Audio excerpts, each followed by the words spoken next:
What's going on, everyone? Is the Durf, and in today's video I'm busting out Geomag Stabilizers for our favorite Arc Warlock, pairing it with the Praxic Blade for an absolutely overpowered build that you can build two different ways depending on your specific needs and the activities that you might be running in. So if you've been looking for an excellent Arc Warlock build, you'll have healing, you'll have tons of jolt, you'll have basically endless orbs of power, and who doesn't love the super?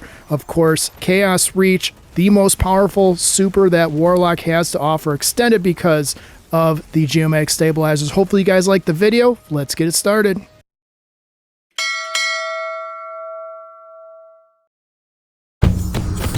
Geomag Warlock build.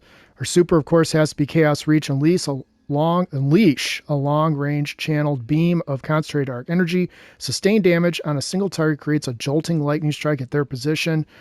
Press while active to deactivate your super early, saving super energy. That second part is a part that I regularly forget about. Deactivating early, maybe you kill whatever you're shooting this thing at, or maybe the boss goes immune for a split second. This is a good time to remember, refresh yourself that you can cancel your super early and save some of that super energy so you get it back even faster next time. For abilities, I really like the Healing Rift, Burst Glide, Ball Lightning, and for this build, I really do like the Flashbang Grenade. The main draw here is that I can blind unstoppable champs with this thing. Otherwise, you can pick whichever grenade that you prefer. For aspects, first up is going to be Arc Soul. Now, I go back and forth between Arc Soul and Electrostatic Mine, but Arc Soul works the best here. It just does. Buddy builds are still legit. They're not going away, at least anytime soon that I can see. So being able to have a turret on your shoulder, you don't need to constantly rely on this because your main objective is to get as many ionic traces as possible, which helps when you discharge stacks of bolt charge, which we'll get into in a second. But Arc Soul, still a good thing to have, even if your class ability is not at a 100 or higher. It doesn't really matter. You get this thing back virtually, once a minute, sometimes even much sooner than that, depending on how busy the activity is. Next up is going to be Ionic Sentry. Defeat targets with kinetic or arc weapons or arc abilities to charge up an arc turret that periodically chains lightning between nearby targets, granting a stack of bolt charge with each hit. Deploy the Ionic Sentry, blinding nearby targets on initial impact. Ionic Sentry damage is scaled by the enhanced benefit of the grenade stat. This is another reason why I picked up the Arc Soul, is because I want to be able to have two buddies, on call at any given time, and the Ionic Sentry still hits very hard. I know it's gone through its share of tweaks, if you will, by Bungie, but as you see in the gameplay, it doesn't really, if your grenade stat is high enough, this thing still absolutely wrecks. For fragments, first up is Spark of Discharge. Arc Weapon Final Blows have a chance to create an Ionic Trace. Collecting an Ionic Trace grants you a stack of bolt charge. Now, unlike some other builds that I've run where I've just taken advantage of the second part of this fragment, I do take advantage of both parts in this particular build because I do want my Ionic Traces, and I want them as often as possible. Next up is going to be Spark of Frequency. Melee hits increase your equipped weapon's reload speed and stability for a short duration, while amplified, the effects are increased, and you gain increased stacks of bolt charge from all sources. You will be amplified basically constantly with this build.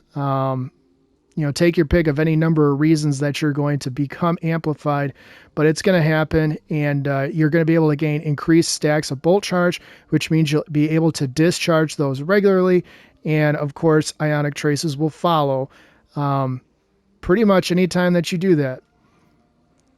Next up is Spark of Ions. Defeating a jolted target or defeating a target with bolt charge creates an Ionic Trace, and that's why. You will generate Ionic Traces constantly.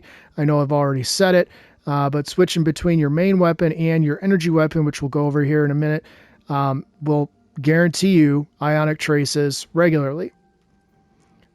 Next up is Spark of Shock. Your arc grenades jolt targets. Now, one thing that is important to note here is that you will be able to stun overload champs with your Arc Soul. unless they changed it. So if someone's watching this at this moment, they're like, you know what, Durf, I don't think the Arc Soul does. I think the Sentient Soul does with Getaway. No, as far as I know, the Arc Soul still jolts overloads. In fact, when I was doing some damage testing, it sure seemed to work then. But if you have some insider information that I don't, please share it. But anyways, -10 to grenade, but it doesn't really matter. You want to be able to jolt targets, so whether you're throwing your flashbang grenade or you're throwing out your ionic sentry, either way, you're going to be able to stun overloads and you'll be able to blind unstoppables just by using your flashbang grenade in general. For stat distribution, there's two ways that you can mod this up. The first way is to focus on grenade as much as possible and then filter between super and weapons with a little bit added into your class ability. You don't want your class ability to be at a 30. You don't necessarily need it at a 100 either. In the video demonstration that I showed you guys already, this was the stats that I was running at. So I put more into my grenade because of the turrets than anything. Because you're going to be using those more regularly than super. Now, the other way you could flip this around is you could put your grenade at 100, dump the rest into super, keep your class where I've got it here, or maximize your weapons a little bit more. It really is up to you what you think is best. This is either going to benefit you just purely based on super damage, which is when you would flip the grenade stat and the super that you see on the screen here in terms of values, or it's really going to benefit how often you can actually call your super and the fact that it's still the most powerful arc super in the game, I think. Well, Thunder Crash, I guess someone can fact check me on that, or maybe I'll have to do some damage testing, but I'm pretty sure that Chaos Reach now is either in line or slightly above Thunder Crash. Now, again, that is probably situational. I get that, modifiers, reduced ability damages, depending on what activities you run. But either way, either put your grenade as high as I've got it, or try to, or put your super where I've got my grenade, or, as high as possible to maximize your super damage. So if you're going into like a raid or a dungeon, or you're going to be going up against the boss in whatever activity you're going, you might want to swap it around for super. For weapons in the kinetic slot, you know what you love it, the Praxic Blade. Put this thing on and equip Hyper Blade, put on Impact Core, and put on Balance Form. Those three I think are probably best. You can make an argument for offensive or defensive form, but no one's really going to talk me off the mountain that I have for Balance Form. I need health back, and that's something that you don't get a lot of opportunities to get when you're running an art class. In your energy slot, go ahead and put on Psi Eterna. There's a lot of good rolls in this. Trickle Charge, Elemental Honing, Jolting Feedback, of course. All three of those are pretty decent. Those are going to be the main ones. You could throw on high explosive ordnance, but the main thing here is being able to switch between your arc weapon and your kinetic weapon so that you get your ionic sentry as often as possible. In the heavy slot, it's completely up to you what you want to use. However, I like to use a good shout.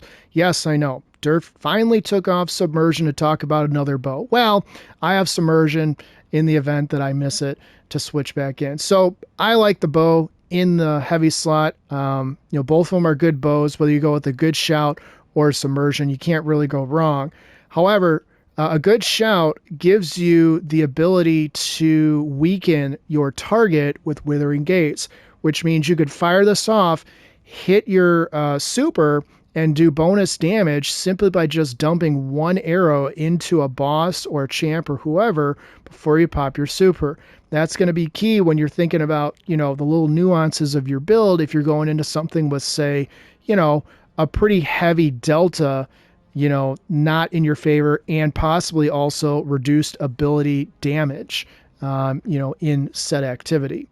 As far as Geomag Stabilizers go, yes, I have not busted this out soon enough here in Renegades, but it still absolutely just decimates all. I don't know why I don't use Chaos Reach more, because I certainly do enough activities where it would be beneficial to use it over Storm Trance or maybe some other builds that I have. But anyways, let's talk about the main intrinsic here. Close enough. Damaging targets with Chaos Reach extends its duration. Collecting Ionic Traces gives you or grants you energy for chaos reach. Sprinting while near max bolt charge will grant stacks over time. So a couple of things happening here. Obviously, number one, generate your ionic traces and make sure you collect them. That is a key here. You can't be running all over the battlefield, and every time you generate an ionic trace, it never reaches you. That's going to defeat the purpose of having this exotic armor on. And then second, sprinting while near max bolt charge will grant stacks over time. So I don't know the exact number. I want to say it's 6. When you have 6 stacks, I believe it starts charging up. Someone can fact check me on that. It may have changed since the last time that I did a video on that. I completely understand, and unfortunately there's just not enough time in the day to go through all these builds every single day and make sure that I, have all of the up to the minute info. But being able to proc more bolt charge simply just by running is going to be a pretty easy task to accomplish, considering you're going to be amplified, virtually always. So if you're using this in a militia style fight, which is exactly what you're doing if you're running around with a sword and a build like this while you're amplified, you're going to be able to, generate extra stacks of bolt charge even quicker because you're going to be generating so much to begin with. And your ionic traces are only going to come back even faster, or I should say more often, not faster, but more often, which means you'll be able to use your super even more frequently. I mean, in certain activities, I've gotten this super in 40 seconds. I know that might seem kind of iffy, depending on if you're just running regular fire team activities or, solo ops, but it is 100% possible. As far as the rest of the armor goes, go ahead and spec into whatever general armor mod you need. In the helmet, make sure you put on a special ammo finder. Ashes to assets is going to be pivotal here if you've got it modded like I do with the armor or the stats. And then make sure you put on a kinetic siphon. You could also drop this to a minor mod and put on the kinetic and arc siphon. For the gauntlets, put on triple firepower. That's what you want if you've got it set up like what I do. In the chest armor, make sure you put on one of every elemental resistance, arc, solar, and of course, void. For the gauntlets, I go back and forth with how to mod this up. Better already is key here because it gives you your health back much quicker. And then I have pretty much always ran double absolution. You can make an argument to get your class ability back faster in place of one of these. But I think absolution, when you're talking about a 1 minute cooldown without any help for your class ability to get your arc soul, I don't really think you're going to benefit so much by putting on just the class focused mod here that you're going to really even notice the difference, to be perfectly honest. Again, you're going to have multiple things going on. You're going to have max stacks of bolt charge discharging all the time. You're going to have your ionic sentry. You're going to have your regular grenade. You will be switching between your energy and your kinetic weapon, so you will be able to use your melee from time to time. You're not really going to be, crutching on the arc soul. And if you're in an activity where you have to kind of go slower anyways, you're going to get it back in, like I said, a minute. Remember, some of these timers for these activities, the higher end ones, 20 minutes, 30 minutes, 25 minutes. Yeah, I mean, if you can't figure out what to do with 20 arc souls in one activity, I mean, I don't know what to tell you. So put on double absolution, you'll be fine. And then for the class item, make sure you put on Reaper, throw on Bomber, and put on class font. This is another reason why you don't need to have your class super high. Oh my goodness, I just had a blank. One orb of power will give you plus 20 to your class stat with one single armor charge. So if you're doing the math, you got your class at 40. Guess what? You're at 60. And as you get additional charges, you'll obviously increase the class stat. So again, you're never really going to be waiting 1 minute if you're just doing what you're supposed to do with the enemies in front of you.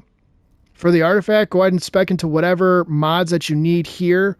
Remember, your Praxic Blade is anti-barrier, so you don't really have to worry about that. So you just have to decide what you want to run for Overload and Unstoppable. In the second column, go ahead and put on Elemental Siphon and Expert Handling. And oh, by the way, in case you didn't know this was here, which you probably should if you've been running any kind of arc builds, but Gravitic Voltaic Charge. While you have an arc or void super equipped, increase the maximum number of stacks of armor charge you can carry by 1. That means you can get 4 armor charges for your class font, thereby essentially giving you the max regen rate, give or take, that you can possibly get, even if you only have it at a measly 40 stat for the class ability. This artifact perk kind of mitigates that fourth stat dump, if you will, so long as you're picking up your orbs of power. In the third column, make sure you put on kinetic synthesis. That's probably the only one in this one that actually matters. You can't proc power from pain. You can't repost. You're not using a sniper, and press the advantage. It's great, but it doesn't really matter. In the fourth column, make sure you put on dielectric because you're going to be debuffing everything. And then put on counter energy because you're going to be using this on champs very easily. And put on combination arch and blade for that extra sword damage. In the last column, make sure you put on sword storm combo. That's a given. And there's two options here. You can go with elemental orbs arc, or you can go with kinetic rupture. I really like kinetic rupture more. It just seems to work better for me, and it probably will work better for you. As far as the armor stat or the armor bonus, Tech Sec, it's one of my favorites to run with Praxic Blade, but you can put on the dungeon armor. It really is up to you, but I think Tech Sec still is king here. And if you haven't checked Light GG in a while, Tech Sec is still the #1 used armor in the game. Yes, people are pairing stuff up, and those are rising levels, but Tech Sec is still king. They really did a good job with what you could get from Tech Sec, more so than they've done with a lot of the other armors out there. So that's what I recommend if you have it. If not, use the sword or the Sage Swordmaster armor. That will also work good because of the exhaust factor. I would give a long spiel, well, a moderate spiel, I should say, of why this build works so well. But honestly, I mean, you guys know, if you're using Chaos Reach, there's one thing you're doing and one thing you're doing only when it comes to using a Chaos Reach build, and that's just obliterating whatever enemy is standing in front of you. Whether you're going up against a boss in some kind of fire team or solo ops on Ultimate, if you're doing reclaims, if you're doing Pinnacle, it doesn't matter. A Chaos Reach Warlock is always welcome in any kind of fire team because they know when it comes time to deal some damage, that Warlock is absolutely going to carry their weight and then some. Chaos Reach has been one of the best supers that Warlock has had for a long, long time. And it's not slowing down. Of course, we've got arc debuff options in our artifact. We've got, of course, the Praxic Blade. So we've got that to rely on when we're not using Chaos Reach. So it's been a good season for arc. It's been a really good season for arc. It's been a really good season for Void.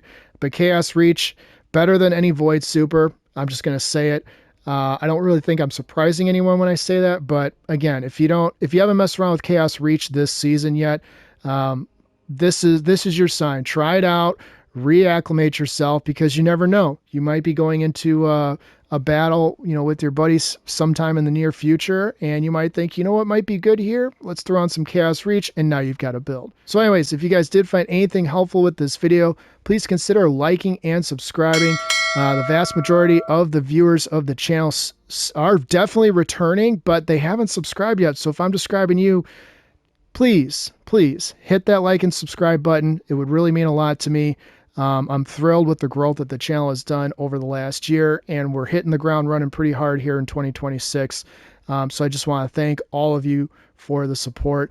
And also, by the way, if you are looking for a non-toxic gaming community, I highly recommend jumping in my Discord. I don't have endless time to sit on Discord and read through everything. Usually when I go back, I'm about 50 to 100 messages behind. So my Discord is active. There's a lot of people helping people out on there, doing different things. One person did a whole bunch of, not carrying, but they did a whole bunch of derealize conquest missions to help get Guardians through. That's the kind of stuff that you should be able to get from a non-toxic gaming community. And then, of course, people are, running the dungeon. People are still trying to get through, the new raid, or the newest raid, I should say. And then a host of all other things, getting through the Guardian ranks and those things, while we wind down here to soon, when we might be getting some new releases for our artifact perks. So anyways, I'm going to switch over to some more game highlights, and then we'll wrap it up. As far as the gameplay loop goes, you want to get some kills with your Praxic Blade to proc your Ionic Sentry. Use your Ionic Sentry to generate some Ionic traces. And of course, your super will absolutely skyrocket with pickup of those Ionic traces. So as you're continuing through, you can rotate between throwing your Ionic Sentry down and also calling down your Arc Soul by activating your Healing Rift. You should pretty much always have a turret on tap, ready to roll whenever you start an engagement. And you can see right there, I basically got half my super in no time. So anyways, hopefully you guys like the video. Hopefully you guys like the build. Let me know in the comments what you think, how you would mod your armor, because I did give you multiple options, and then any kind of changes that you would make to the build that might help others. I will see you guys next time. Thanks as always for your support. Take care.